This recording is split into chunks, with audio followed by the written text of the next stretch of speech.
Drivers' Championship. Ano na bang nangyayari? Kimi pa rin, syempre. Si George siya ang third, di ba? Yeah. At least nitong Barcelona, maganda yung pwesto niya. Plus 18 siya ngayon. Oh, buti, naka-P2.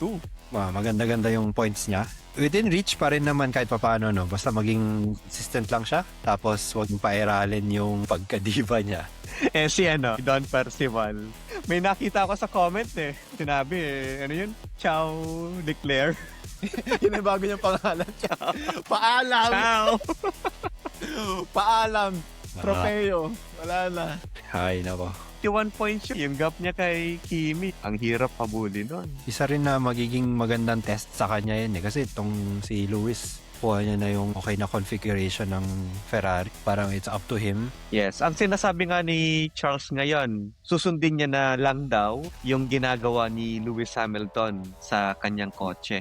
It seems Lewis has the advantage right now. Ang pinakamasaya sa DNF ni Kimi, syempre, diva. Lumapit ng konti. Nagkapag-asa. Kapag sabi mo 0 points, zetlog si Kimi, oh. Ang laki nun. Tapos P2, si George. Nung start ng race, kinakabahan pa siya nung sa strategy niya. Para si George nga, nung nakita nag-DNF si Kimi, tapos nag-P2 siya, parang gusto mag-T-pose ni George sa saya Kala mo nanalo My turn. It's my turn now. Paano naman paring Chad, yung world champion? Pang-5 na lang ngayon. Oo nga.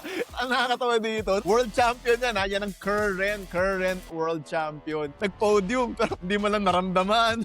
Hindi mo lang napag-usapan, no? Wala man lang headline na nakapodium si Norris sa Barcelona. World champion natin yan, mga F1 fans. Naswertehan lang din siya sa podium niya di ba? Dahil biglang na-strike out si Kimi So, Si Kimi, ano? pero consistent siya. Kaso nga lang parang not enough to catch up. Maganda naman yung karera ni Lando talaga Buong karera nga, halos nasa P4, P5 lang siya di ba? Ibig sabihin, maganda rin yung pit strategy niya. Maganda naman lahat yung ginawa ng team. Sobrang bilis lang talaga ng Mercedes tsaka ng Ferrari.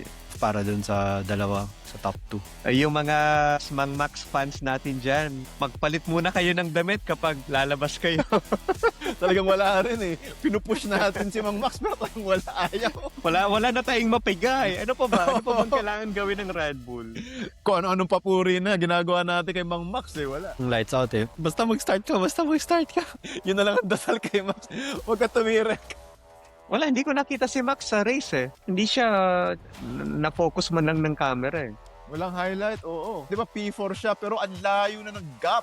20 plus something. Buti nga, hindi siya na +1 lap na blue flag.